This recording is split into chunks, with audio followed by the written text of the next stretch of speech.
So hello everyone, আগের বাড়িতে তো দেখলেই যে আমার একটা বন্ধুর বাড়িতে ছিল, মানে আমার মঞ্জিষ্ঠার বেস্ট ফ্রেন্ডের বার্থডে ছিল। তো ও আমার থেকে বড় বলে আমি ওকে দাদা বলি। তো তুষ্করদার বার্থডে বলেই দিই, তুষ্করদার বার্থডে। তো আমি আর আমার বান্ধবী স্কুটি করে বেরিয়ে পড়েছি কেক টেক নিয়ে, গিফট নিয়ে। তো এখানে আরও দুটো বোন ছিল, আরও অনেক ফ্রেন্ডরা ছিল, সবার সাথে মানে সবাইকে লাস্টে দেখাচ্ছি তোমাদেরকে। তো এখানে বার্থডে কেকটাও খুব সুন্দর করে কাস্টমাইজ করেছিল আমার বান্ধবী।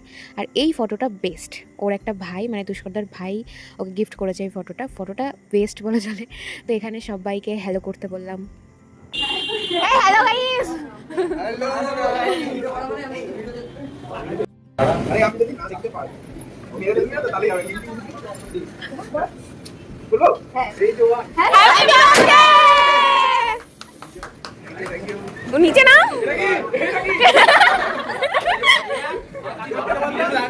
তো বার্থডে সেলিব্রেশনটা একটা রেস্টুরেন্টে হচ্ছিল, তো ওখানে ভেতরে এই সোনো স্প্রে সেল ফাটানো অ্যালাউ ছিল না। তো সেই জন্য আমরা বাইরে এখানে চোখ বন্ধ করে একটু ছোটোখাটো সেলিব্রেশন করে নিলাম। তারপরে উপরে এসে কেক কাটিং হলো।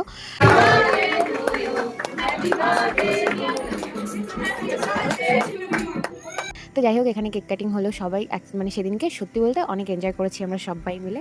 তো তারপরে কেক কাটিং করে এদিকে খেতে বসে গেছি, বাট আমি ভিডিও করতে ভুলে গেছিলাম। তারপরে মনে পড়লেই সবাই খাওয়া শুরু করে দিয়েছে, ভিডিও করি এরকম একটা ব্যাপার। তো যাই হোক, তারপরে এখানে সবাই দেখো, তোমাদেরকে বললাম যে সবাইকে দেখাবো। এখানে দেখো, এখানে সবাই বন্ধু বান্ধবী, ভাই বোন, দাদা, সব মানে সবাই আছে। তো এখানে তারপরে আনবক্সিং হচ্ছিলো, আমি যে গিফটটা দিয়েছিলাম সেটা আনবক্সিং করছিল। আমি একটা ফটো ফ্রেম দিয়েছি, তোমরা জানোই আমি সেটা রানাঘাটে আনতে গেছিলাম, সেটা আগের ব্লগে তোমাদেরকে দেখিয়েছি। যারা এটা বিয়ারি করেছে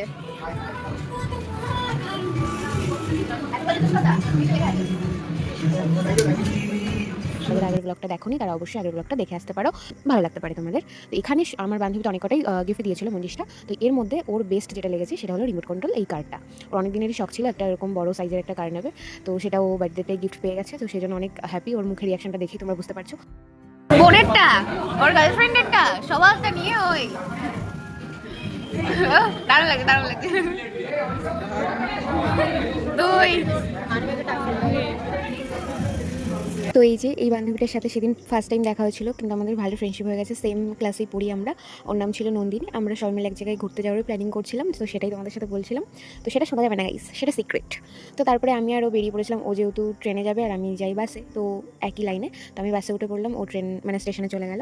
তো আজকের ব্লগটা এতটাই, কেমন লাগলো অবশ্যই জানিও। আর হ্যাঁ, তোমরা অনেকেই আছো ভিডিও দেখো বাট ফলো আর সাবস্ক্রাইব করতে ভুলে যাও কেন গো?